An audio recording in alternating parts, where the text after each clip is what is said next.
You now, in a sense, have a full-time job in the company. I do all the wrenching and everything else. Derek Bieri became a household name through the YouTube channel Vice Grip Garage.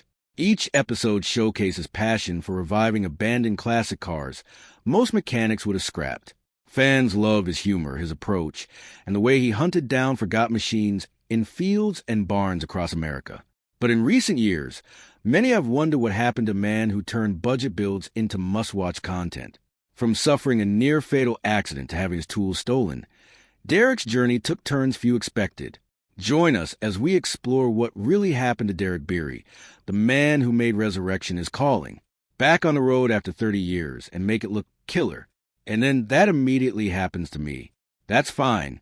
In early February 2023, Derek was doing what he loved most, riding dirt bikes and hanging out on his land. He'd learned to control the throttle before most kids could even ride a bicycle. But that day, he hit a muddy spot and gave it too much gas. Everything changed in an instant. The fun stopped suddenly when the front forks failed without warning. Derek flew over handlebars and slammed into the ground hard. The damage was immediate. Several broken ribs, dislocated fingers, and pain that radiated through his entire torso. Suddenly, even simple movements became ordeals. Breathing hurt. Talking hurt. Any twisting, lifting, pushing, pulling, leaning, standing, or walking sent shockwaves of agony through his chest. For someone who works on cars for a living, the timing couldn't have been worse. To make things more complicated, Sick Week 2023 was just days away. This event is a brutal 1,000-mile drag racing competition that covers several racetracks across the Southeast. It demands weeks of preparation and flawless mechanical execution. Derek had planned to race his 1971 Chevelle, but still needed engine and transmission work. With broken ribs, he couldn't pull the big block. He couldn't even lean over the fender without wincing. Instead of sitting out, Derek changed his plan. His 1970 Dodge Challenger R/T, known as a vanishing paint car, was ready enough to race. He loaded up and headed to the starting line, broken ribs and all. Even though his injuries would have kept most people at home for weeks, he didn't just make it through. He pushed through pain that was evident on camera and set his best time ever in that Challenger. Fans watching noticed something was off before he said anything. They saw his slower movements, the careful way he got in and out of the car, and the grimaces he couldn't hide between runs. When Derek finally shared the story in a video, comments poured in with support and stories from viewers who had been through similar crashes. The community rallied around him, impressed by his determination, but worried about his health. By mid-2023, Derek had recovered enough from the dirt bike crash to return to full-time work. But a few months later, he would watch something he'd built get destroyed in front of his eyes. In July 2023, Derek lost one of his most trusted vehicles. His black and red 1991 Chevrolet Suburban caught fire while he was driving home from the Iola Car Show in Wisconsin. This truck was more than just a project car. Derek and his son Bentley had taken on a West Coast adventure, making memories that went far beyond fixing engines and turning wrenches. It looks like the fire started in the rear air conditioning unit. By the time Derek pulled over, flames had already engulfed the back half. The Suburban was a total loss. Everyone got out safely. Derek made sure to share that right away when he posted about the loss on Instagram. Still, seeing a dependable truck burn on the side of the highway feels much worse than losing an old barn find that barely ran. This Suburban had proven itself over thousands of miles. It had carried his family across state lines and hauled parts for countless builds. Instead of filing an insurance claim that would have paid less than the truck was worth to him, Derek asked VM Performance to strip the Suburban for usable parts. The big block and transmission were pulled and installed into another Chevy square body truck with a Cheyenne bed, turning a devastating loss into another revival story. That's the Vice Grip Garage way. Don't mourn what's broken. Turn it into something that runs. But as Derek recovered from the accident and moved on from the loss, a different story was spreading online, one he had no control over. By 2024, Derek faced a problem he never saw coming when he first started filming oil changes in his garage. Social media posts began to claim he had died. Some blamed the garage accident. Others invented stories about illness, jail time, or strange disappearances. None of these stories was true, but they spread like wildfire across platforms. Derek has responded to the rumors many times, and each time he has grown more frustrated. The death claims upset him most, not because of his ego, but because they scare his mother. They confuse his kids' friends at school. They mislead the community he had spent years building, leading people to think something terrible had happened when he was simply living his life and working on cars. In September 2024, Derek spoke directly to his followers on Instagram. He said he was alive. His channel was still running strong, and the fake videos circulating were complete nonsense. He called out the clickbait channels profiting off false reports and urged his real fans to ignore the noise. Meanwhile, Derek's solution to the rumors has been simple. Keep posting and stay visible. If you posted a video yesterday, you're clearly not dead. Although the fake videos were bad enough, someone decided to take something real from him, something he'd worked hard to earn. Before Vice Grip Garage made Derek a household name in the automotive world, he had never had a single tool stolen in 20 years of working on cars. That changed in 2022 when someone took a $1,200 carburetor from his property. Security cameras capture hooded figures moving with confidence and speed, a sign that the theft was deliberate and well-planned. Yet no one was ever caught. Afterward, Derek improved his security by adding better camera coverage, motion sensors, and additional lighting around the shop. The loss hurt, but it felt manageable, and the theft seemed like the price you pay when millions of people know where you work. But March 2024 was a whole new experience. Someone stole tools right out of Derek's truck while he was away. His entire Boxo kit, a set he often praised for its quality and portability, was gone. A Milwaukee case filled with equipment he had collected over the years was also missing. Derek shared his frustration on Facebook, and it was obvious how upset he was. These weren't just cheap replaceable tools. They were the kind mechanic grows attached to, the ones that fit your hand perfectly after years of use. The community responded right away. Fans filled the comments with ideas like using GPS trackers, hiding AirTags in toolboxes, checking every pawn shop within 50 miles, and watching Craigslist and Marketplace listings. Some even wished the thief some serious car troubles down the road. Eventually, Derek bought a new Boxo kit quickly and kept making videos on schedule. However, the theft made one thing clear. Being in the spotlight brings hidden costs you can't measure on a balance sheet. Privacy becomes a luxury, and trust becomes harder to maintain. Still, replacing stolen tools was easy compared to what he had to deal with next, something that forced him to rethink everything about how he ran his channel. For years, Vice Grip Garage posted new videos every week without fail. Derek would drag old cars out of fields, get them running, and share the results almost immediately. That consistent upload schedule helped build a loyal audience. People always knew when to watch, and Derek always came through. But things changed in mid-2023.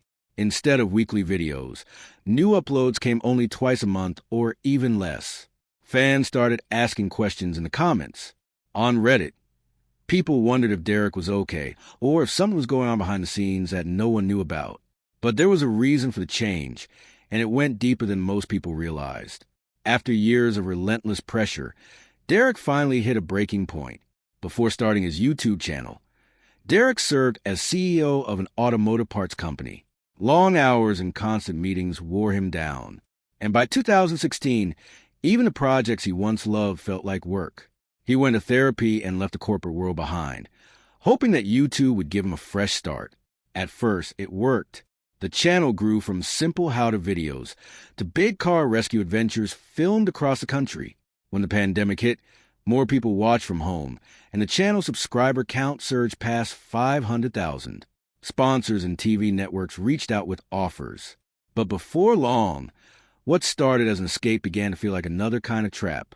Derek was filming, editing, rescuing cars for days at a time, managing sponsors, and engaging with fans, all while spending nearly 300 nights a year away from home.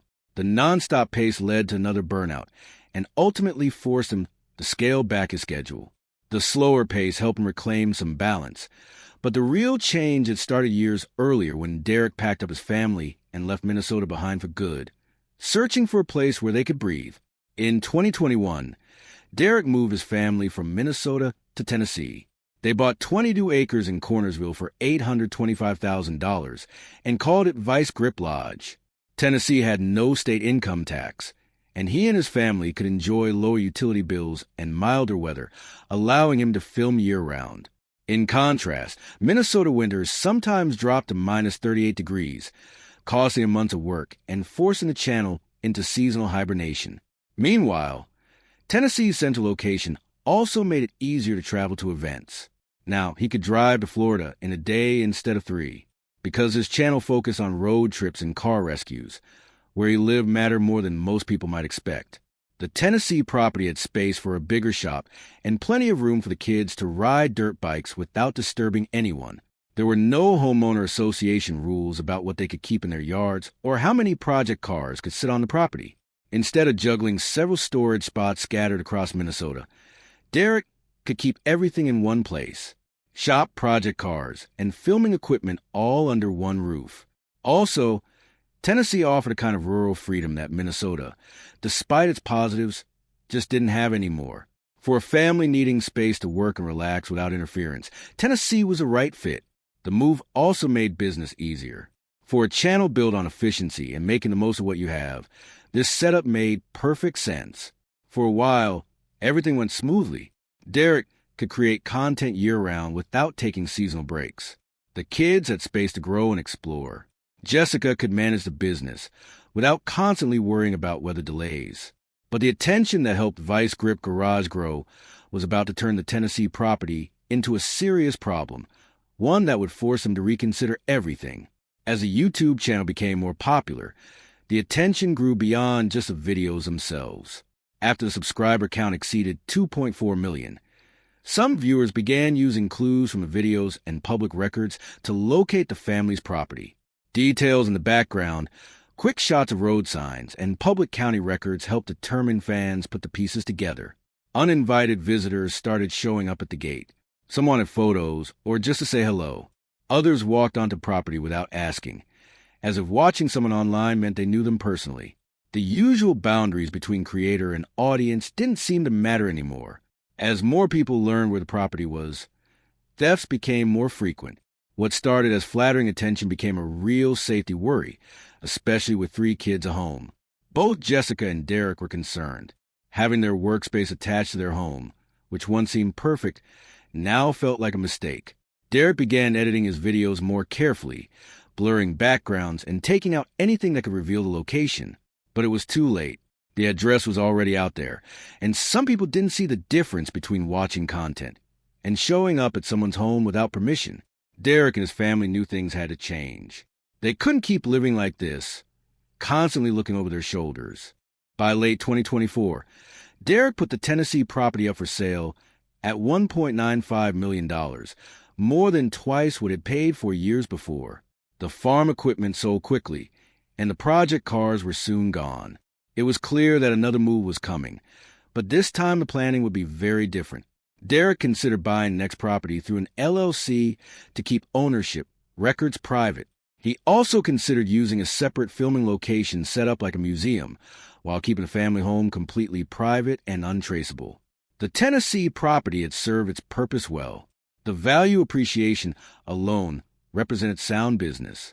But no profit offsets the stress of strangers appearing unannounced or the fear that comes with knowing your address is public knowledge.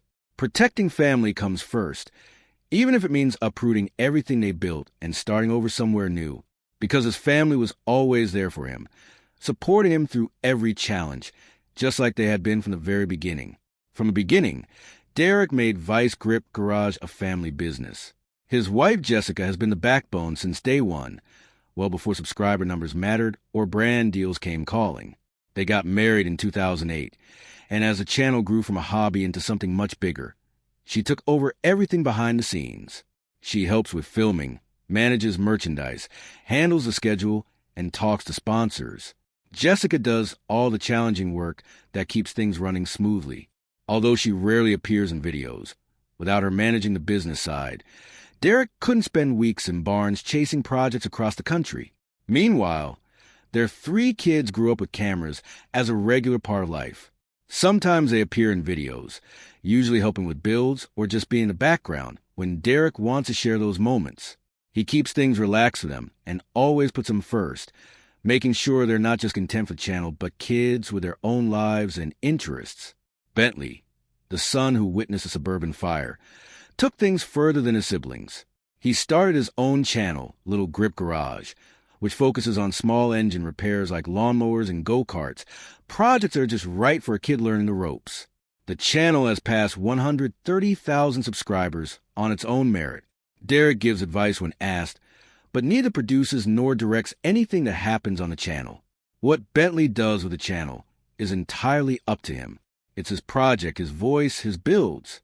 Still, with the help of his family, Derek made Vice Grip Garage more than just a passion project.